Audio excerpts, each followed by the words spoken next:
eu sou a Ana e este é o Educação Financeira para a Vida, o seu podcast sobre finanças e espiritualidade. Meu querido e minha querida ouvinte, sejam bem-vindos a mais um episódio.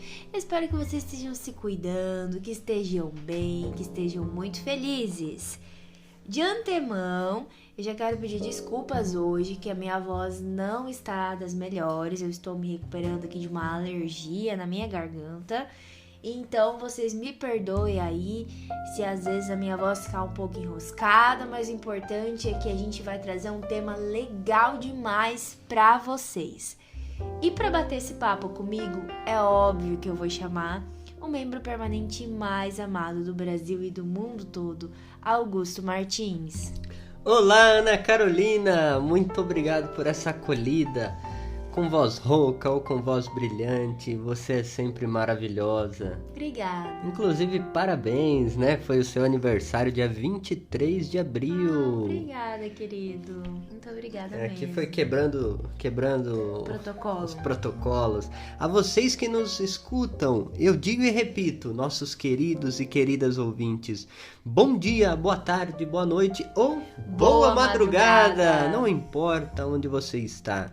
Quer dizer, aonde você está, esteja conosco, com o FV, aí no trabalho, na caminhada, na faxina, no trânsito. Agradecemos imensamente a sua audiência, o seu carinho, você que escuta os nossos episódios, compartilha este conhecimento maravilhoso de finanças e espiritualidade. E o tema de hoje é muito interessante. Falando, Augusto, em meu aniversário, esse ano foi bem perto da Páscoa, eu curti muito isso, mas teve uma coisa inusitada que eu confesso que ontem até fiquei um pouco confusa, porque era carnaval, né? Nunca aconteceu isso. Carnabril, um carnaval depois da Páscoa, um carnaval no meu aniversário. Eita. Foi uma coisa muito legal, falei, vou até aproveitar porque isso nunca acontece, né? Esperamos que não aconteça outras vezes, né? Por conta de, enfim, pandemia e esse atraso no carnaval. E dizem, Augusto, que o ano só começa depois do carnaval. Então, feliz ano novo. Brincadeiras à parte, né? Justamente, né, Ana? Existe esse dito, né? Essa cultura brasileira de que muitas coisas só começam, né? Até nas empresas, os faturamentos, os pedidos, né? Em massa. A economia movimentar. Nós estamos aí na metade do segundo trimestre. Isso. E aí, por isso, vem o tema de hoje. Revisando o nosso planejamento financeiro. Agora que passaram as festas, né? Não tem mais desculpa, aquela desculpa, depois do carnaval eu começo.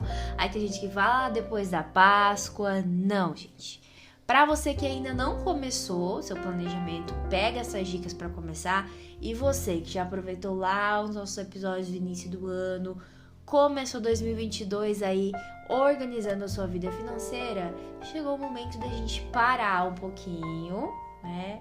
E refletir sobre a nossa caminhada. O que aconteceu, o que tá rolando, o que tá pegando às vezes de dificuldade no planejamento. A gente vai falar sobre tudo isso hoje e isso é muito importante, né, Augusto? Então fique conosco, teremos dicas práticas de como revisar o seu planejamento financeiro, planejamento pessoal, planejamento da sua família, da sua empresa, rever aquilo que não está funcionando ou celebrar aquilo que sim está dando certo nos 4 meses de 2022, você está conseguindo guiar as suas finanças com sabedoria, prudência, com uma qualidade de vida, né? Tem gente que só pensa em padrão de vida, mas a qualidade é muito importante e é isso que nós vamos falar aqui nesse nosso bate-papo. Então já pega aí o seu caderno, sua canetinha, o seu próprio planejamento, abre ele aí na tela do computador, do celular ou no seu caderno e vou começar o episódio de hoje, viu, gente? Começando com o primeiro passo. É o passo 1. O método. Método é um instrumento, é a ferramenta que a gente utiliza dentro da nossa vida financeira, tá? Então a gente tem várias maneiras de fazer isso, né? De fazer o seu planejamento, seu orçamento, né, Augusto? Exatamente. E sabe, Ana, por que o método é fundamental num planejamento financeiro e em qualquer estilo de vida. Sim. Até nas ciências. Você sabia, Ana? Já ouviu falar do método científico? Com certeza, né? Então, método é uma palavrinha grega que vem de metá, que é atrás ou através, e rhodos, que é caminho. Através deste caminho. Método, portanto, é um caminho. Nós queremos chegar a um objetivo, uma qualidade de vida, um planejamento financeiro. É uma condição, como se diz em latim, sine qua non, sem a qual não há possibilidade de chegar lá. Sem o método, é impossível ter paz financeira. A gente fala na economia, Augusto, a condição necessária. Na matemática, né, também existe a condição necessária e a condição suficiente. Então, a gente vê que o método, né, um instrumento, ele é as duas coisas. A gente fala assim na vida financeira, tem gente que tem pavor de planilhas, por isso não faz o seu controle das finanças. Mas você não precisa usar planilhas, você pode usar seu celular, tem vários aplicativos inteligentes, você pode usar seu próprio caderno. Conheço várias pessoas que só funcionam ali no caderninho, no lápis, na caneta, somando tudo ali na mão. É a maneira com que a pessoa se sente bem. Porque o que acontece, Augusto e ouvintes? Às vezes a pessoa fica presa no método, quer decorar, quer aprender aquilo, quer usar, mas não é usual, não funciona, não flui pra ela na vida dela. Porque o planejamento ele tem que fluir, ele tem que acontecer e tem que ser revisitado, como que a gente tá fazendo aqui. Então, talvez, se o que tá pegando pra você é essa dificuldade de lidar com uma ferramenta, vamos testar outras, né? E aí vem a dica número 1. Revisar o planejamento qual método você está utilizando? Ele está funcionando? Está tendo eficácia? Ele é execuível? É possível para a sua realidade? Porque às vezes você, como a Ana disse, né? Às vezes você tem amigos que usam as planilhas e quer impor para todo mundo que tem que ter planilha. Não, cada um tem a sua afeição a um tipo de método, né? Sua facilidade, né, Augusto? Porque não adianta nada. O método ele tem que facilitar a sua vida e não dificultar, né? É aqui que entra esse ponto. Eu mesmo tinha pavor de metodologia, Augusto, quando fazia minha pesquisa. Eu tinha até medo de escrever metodologia, falava pro meu orientador, porque eu falava, gente, isso aqui é terrível. Aí ela me explicou, ela falou, Ana, não, só tem que explicar como que você fez. O que você fez, né, a partir desse instrumento? Como que você usou dentro da pesquisa? Quando eu entendi isso, eu consegui fluir bem, sabe? Então é assim também na nossa vida financeira. Por isso Augusto, que a compreensão da origem da palavra ajuda muito os estudantes, as pessoas a compreender o método, a não absolutizar o método e não demonizá-lo. Nossa, eu tenho pavor de falar de método, metodologia, de ferramentas. Gente, método é o caminho, é a pesquisa, é a busca, é aquilo que a gente... é a travessia. Então a gente primeiro tem que ter um sonho, um objetivo comum, pessoal, na família, ou na comunidade, na sua empresa. E aí qual é o caminho que a gente vai fazer para chegar até ele? E aí vem a dica número 2. Isso, vem o segundo passo, né, Augusto? Que é a questão da frequência. Então às vezes você se acertou com o seu método, só que você abandona. Você faz o orçamento financeiro um mês...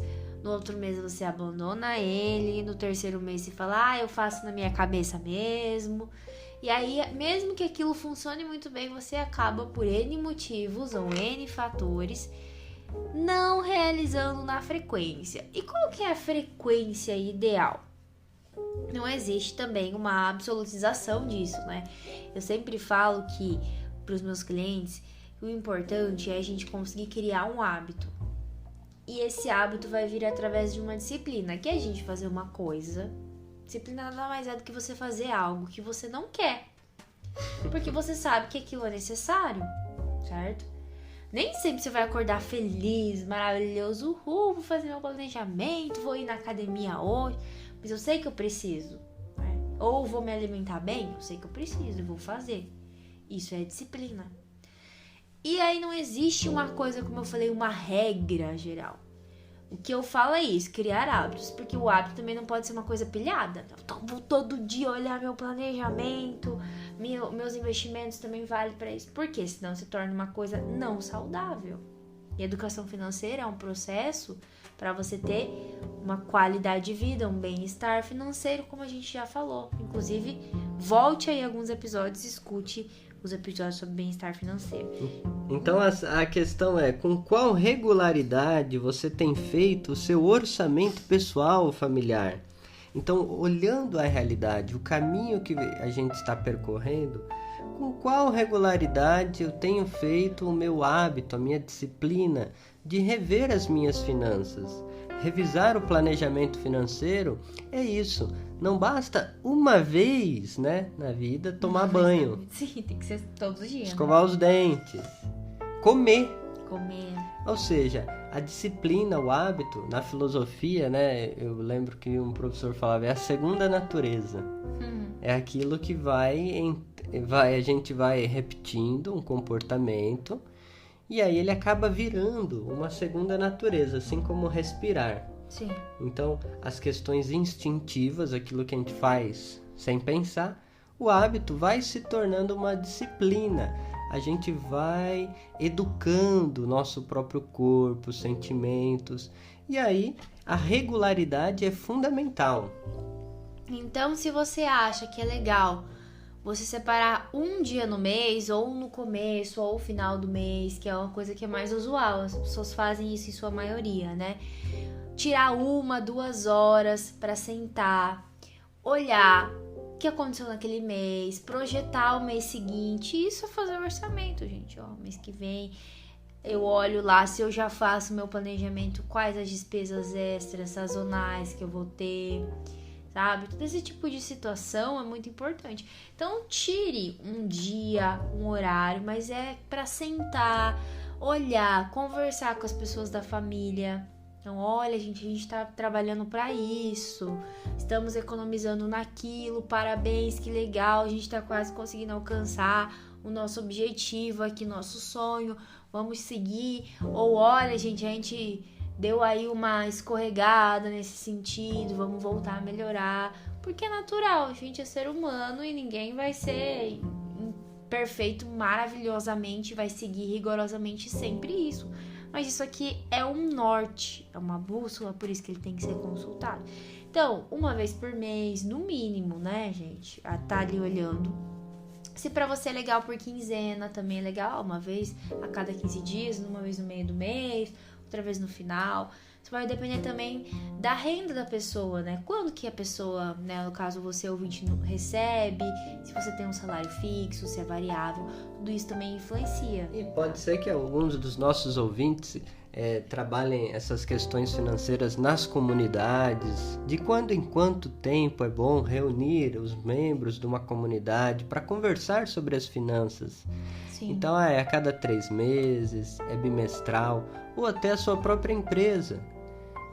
Tem ouvintes que pode ter uma empresa pessoal, né, vamos dizer assim, menor, uma microempresa. Empresa familiar, né, também. Com qual frequência se conversa sobre essas questões de orçamento, né? Como está a saúde da nossa empresa? Isso é fundamental. Isso é fundamental. Então, a dica número 2 é determine uma frequência, procure segui-la. Não fique pilhado, nem olhando demais, mas também nem de menos, né? Essa é a nossa segunda dica especial para a revisão do seu planejamento. E seguindo, Augusto, que nós temos... Aí, fazendo, né, esse caminho, o método, estipulando a frequência, vem uma questão interessantíssima que é vencer, é driblar a inflação. Por quê? Uma vez que eu estipulei um plano, um planejamento financeiro, por que eu preciso revisar ele? Que é o tema de hoje. Porque as coisas vão mudando, né? Como diz os gregos, a filosofia grega, ninguém entra no mesmo rio 2 vezes. Não. Porque você muda, porque o rio muda, tudo cambia, né? Tudo cambia. As coisas estão em profundo movimento e transformação, e aí entra a dificuldade. Como poupar diante disso? Como vencer a inflação, essa economia do cotidiano? E aí é um tema bem polêmico, mas é importantíssimo, né? Inclusive, vem muito a calhar no momento que a gente tá vivendo hoje. Por quê? Tudo tá subindo, né, gente? Quer dizer, a gente teve aí uma notícia de que agora a energia baixou, uma exceção à regra geral de tudo a energia, né? Mas e as outras coisas? Mas as outras coisas estão subindo, né? Enfim. Isso foi constante, isso foi frequente nos últimos meses, aí no último ano. E aí isso tem aí assombrado, literalmente, a vida financeira e o orçamento dos brasileiros, inclusive gerando endividamento. Então, mesmo que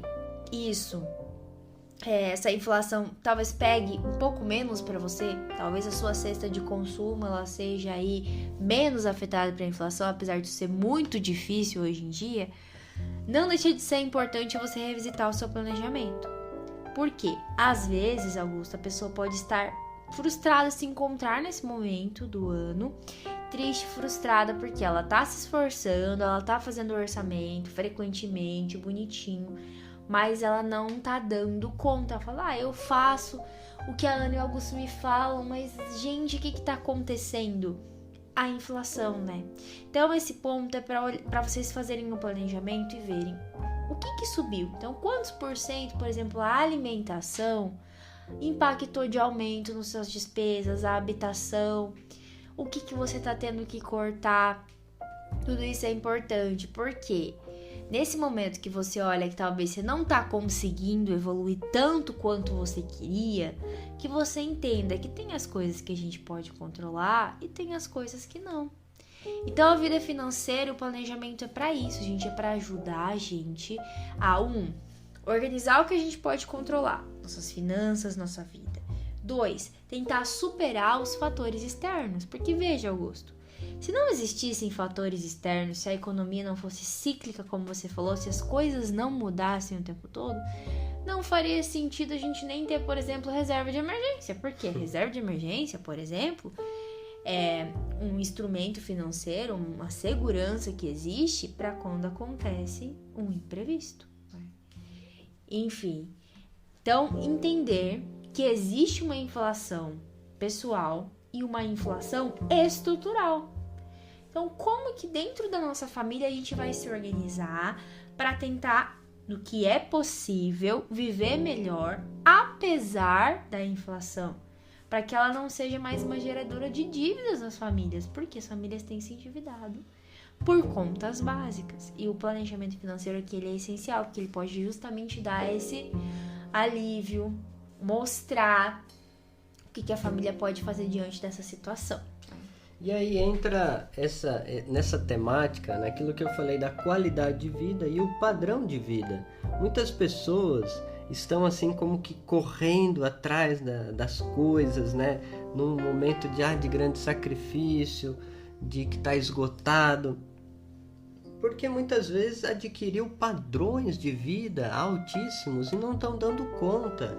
E aí vem o peso da inflação. Aí não tem uma organização financeira, um orçamento, um planejamento, não tem um método. Nessa fase 3, ela se sente estrangulada. Literalmente, exausta. Então é preciso rever padrões de vida a partir da qualidade de vida. O que nós queremos? Que tipo de vida a gente quer levar? Então as finanças ela está a serviço da vida. Falar em orçamento doméstico, em planejamento financeiro, é justamente para você pensar em sonhos, metas, objetivos. E aí sim, as finanças estão a serviço de que isso ocorra. E não você perder a sua saúde mental, destruir os vínculos familiares e ficar assim num frenesi, né, de eu preciso trabalhar para ter mais, o acúmulo. Então a questão é questionar, revisar o planejamento financeiro, é rever padrão de vida versus uma vida de qualidade. E às vezes a gente acaba confundindo isso, né? confundindo qualidade com quantidade de consumo, e são duas coisas muito distintas. Tem algumas coisas que a gente pode fazer que nos fazem muito bem pessoalmente, na família, que custam quase nada ou R$0. Mas a gente fica preso no consumo, e esse consumo, essa alegria do consumo, ela é passageira, né? A gente tem que se questionar muito sobre o que a gente consome e para que nós consumimos. Qual é a finalidade do consumo, né? Mas, Ana, Augusto, e a inflação estrutural, aquela que eu não consigo controlar? Para isso é que existem eleições, veja bem. Para que a gente se questione, né, quando a gente vai eleger um representante do Estado, que é aquele que vai formular políticas econômicas, vai formar uma equipe de pessoas capacitadas para trabalhar com esses problemas, que a gente entenda que a gente precisa encontrar pessoas que sejam claras. Que durante a eleição, nosso papel de cidadão é olhar o que os candidatos estão propondo para a economia. Porque senão depois a gente fala, tem muita gente que fala assim, Augusto, independente do prefeito, do governador e do presidente, dos senadores, a gente tem que trabalhar porque nada vem de graça. Tudo bem, nada vem de graça, mas e aí, e a inflação? Você pode fazer alguma coisa para mudar a inflação estrutural, como um todo da economia? Você sozinho, na sua casa, você precisa da energia, do combustível, do gás, do arroz, do feijão, do alimento. Então, a gente sempre tem que ser cidadão em olhar quais os planos de governo, qual que é a proposta, enfim, dos candidatos para resolver esse problema, porque tem causas da inflação, né, Augusto, que são consequências aí de uma política econômica desastrosa, ou a falta de uma política econômica para resolver, falta de um empenho para resolver. Tem a inflação gerada por uma força maior, por questões climáticas, por outros fatores? Tem, mas tem muita coisa que não precisava ser do jeito que é hoje. Então, por isso que a gente tem que pôr a mão na consciência, porque afeta a nossa vida demais. E é na carne, como diz, né? Como diz minha avó. É na carne mesmo, a gente sente na vida ali no dia a dia. Já que você falou, Ana, das questões políticas, vale lembrar, né? Aquela exortação do Papa Francisco, ele sempre disse e repetia o que é próprio do magistério social cristão, do pensamento, né, da doutrina social da igreja. O Papa Francisco diz com muita veemência: a política é uma alta forma de caridade. Então, sim, o fazer político, o se envolver na política, as eleições, participar de assembleias, referendos, o agir, né, democrático, a participação popular, a representatividade, a cobrança do povo é uma forma de fazer caridade. Por quê? A ausência disso, nós podemos ter uma conclusão lógica. A ausência da participação política é a indiferença. E isso vai pesar no bolso de quem? Dos pobres, do povo, dos mais vulneráveis. Então pode ver, né? O peso da inflação pesa mais sobre quem, né, Ana? Quem tem uma renda menor, né, Augusto? Então, isso é um assunto frequente aqui, mas nunca é demais a gente lembrar, ainda mais esse ano, que é um ano eleitoral. Então, a gente ainda vai trazer muitos debates para vocês, mas tenha em mente qual é a sua inflação do seu orçamento. Não precisa fazer contas mirabolantes, é só você ver quanto aumentou. Isso é muito tranquilo. De maneira prática. De maneira prática. Você fez o teu orçamento inicial, no começo do ano. Por que rever? Porque as coisas aumentaram. E aí você cria um novo hábito, uma disciplina, e cria um novo caminho, um método para driblar essa inflação. Nós fizemos um podcast especialmente sobre inflação. E aí, vencendo essa terceira etapa, vem o último passo, que é refazer o planejamento financeiro. Que é quando você vai olhar, eu estou conseguindo alcançar, ou eu estou no caminho dos objetivos, das metas que eu tratei, que eu me propus lá no início do ano, quando eu fiz o planejamento financeiro deste ano. Se eu não estou conseguindo, o que é que está acontecendo? Aí eu vou olhar para os outros 3 passos. Às vezes é uma questão de método que não tá funcionando. Às vezes eu não estou dando atenção ao método, não estou tendo frequência, disciplina. Às vezes já é um problema de inflação e é um problema que não compete só a mim, porque a minha renda não tem como aumentar, tô tentando economizar, né? E aí a gente propõe ideias para tudo isso, porque às vezes também pode ser um comportamento que você tem, que você ainda não conseguiu mudar, que envolve todos os passos anteriores. Tá? Por isso que é um processo que a gente precisa revisitar até que ele seja um novo hábito, né? E aí entra também, Ana, a capacidade de celebrar os objetivos alcançados. Com certeza. Rever o planejamento é também falar, nossa, olha, esses 4 meses, ufa, tô sem dívidas. Ou paguei minhas dívidas. Então, celebrar as suas conquistas, rever, fazer de novo, rever as suas estratégias. E também, Ana, nesse momento, saber lidar com as frustrações, né? Sim, às vezes a pessoa diz assim, eu vou formar, meu primeiro objetivo é formar minha reserva de emergência, até junho ter ela inteirinha, por exemplo, né? Mas aí a gente está caminhando para maio, a pessoa tem metade da reserva por conta da inflação, vamos supor aqui, tá?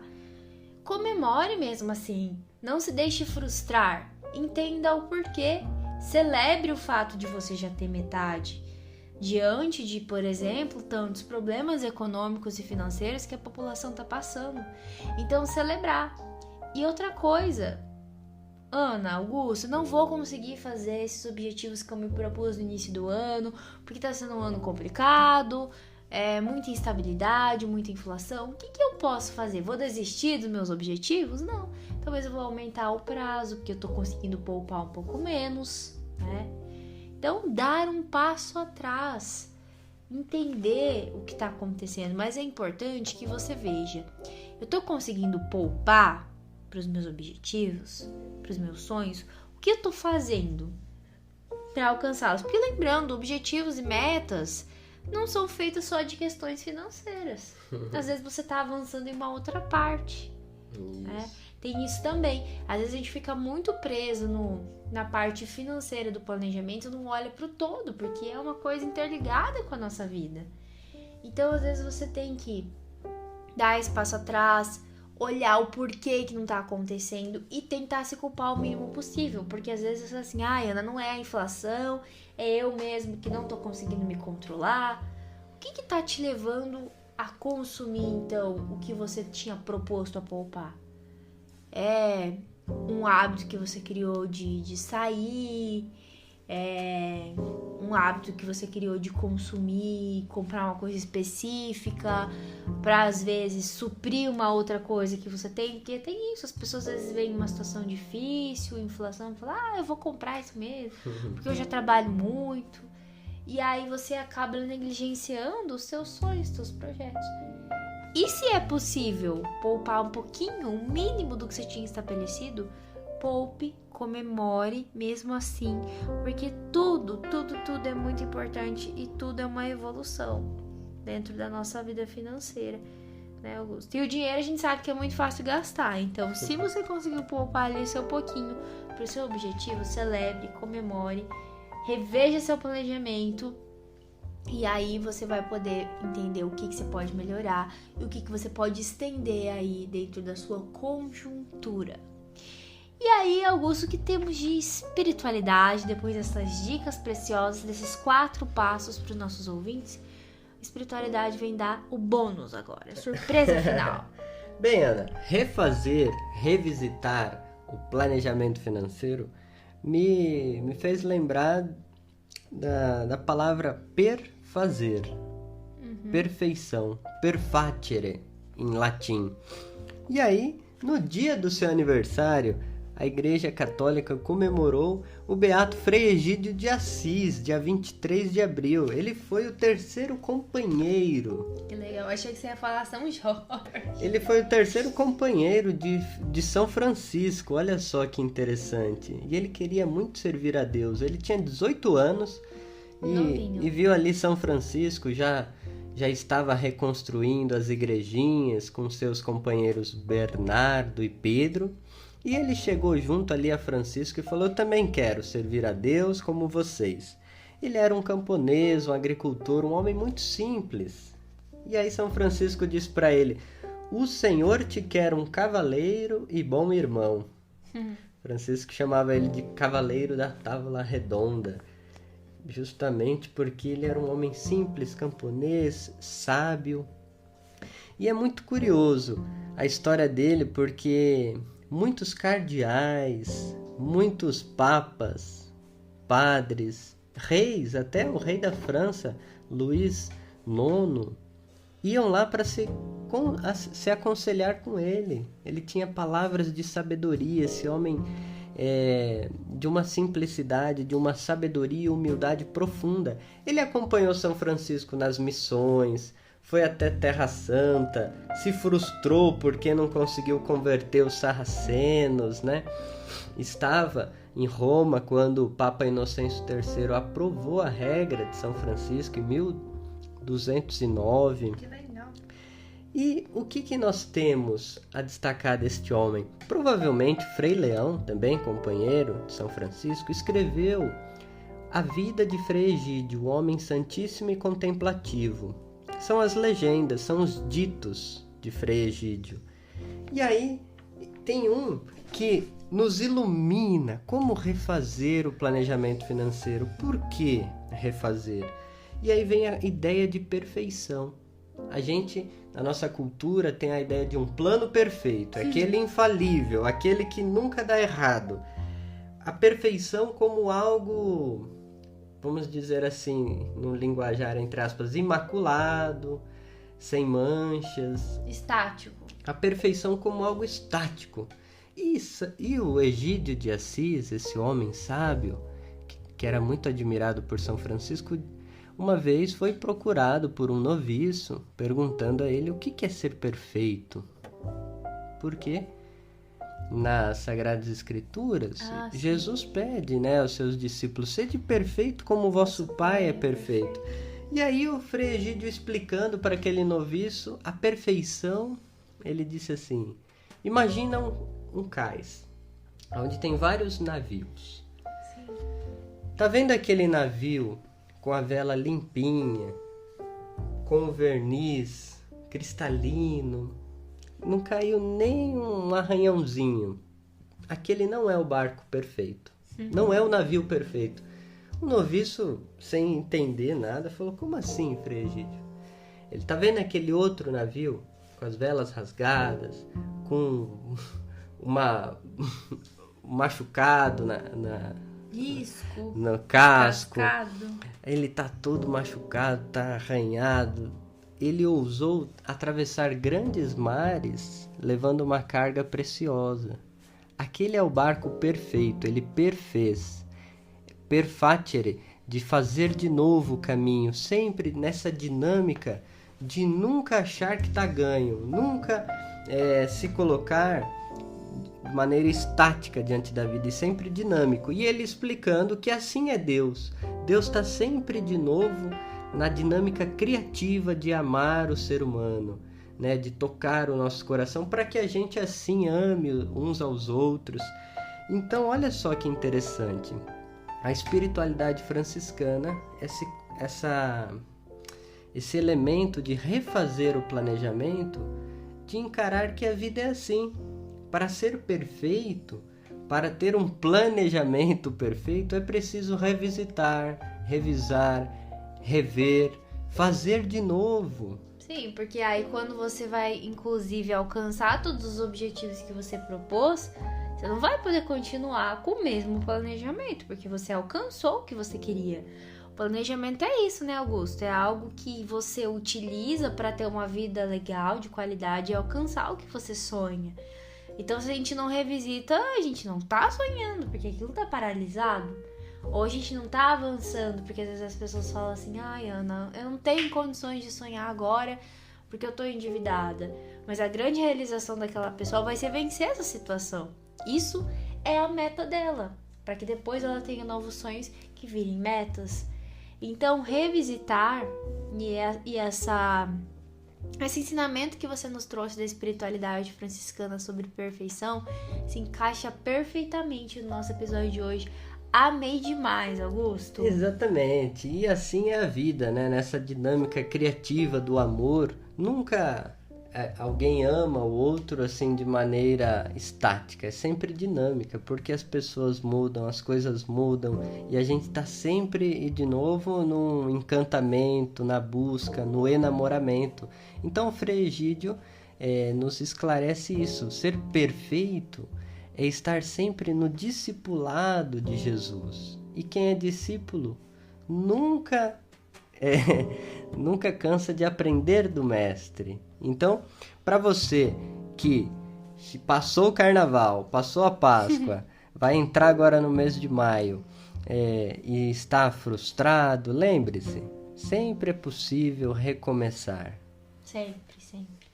E este foi o nosso episódio especial para vocês, episódio 104. Meu Deus, que alegria, gente.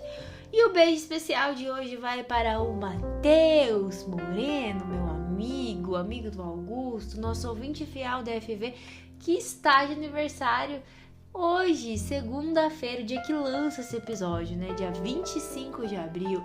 Um beijo, Matheus. A gente ama você. Ele que está no doutorado. Nosso doutor em economia. Beijo especial para você. E ouvintes, galera especial do nosso coração, vocês sabem que em setembro, se tudo der certo, se Deus quiser, a gente vai estar indo para a Economia de Francisco e Clara mais uma vez aí nessa jornada, né, desse caminho. Mais uma vez que eu digo se encontrar agora presencialmente, né? Porque a gente já se encontrou virtualmente muitas vezes. Mas a gente quer que vocês, de novo, nos dêem aquela forcinha, aquele auxílio pra gente estar indo levar o Educação Financeira para a Vida no Economia de Francisco, The Economy of Francisco. E por isso nós estamos lançando uma promoção nova, uma rifa, né, Augusto? Exatamente. Então, no link, na descrição desse podcast, você vai poder comprar uma rifa especial e nos ajudar a levar esse nosso projeto lá para o encontro com o Papa Francisco e tantos jovens, mais de 2.000 jovens do mundo inteiro. Colabore conosco e vocês vão estar concorrendo a um Kindle. Um Kindle de última geração, com iluminação embutida, maravilhoso, galera. E este foi o seu episódio número 104. E lembre-se sempre: educação financeira é educação para a vida.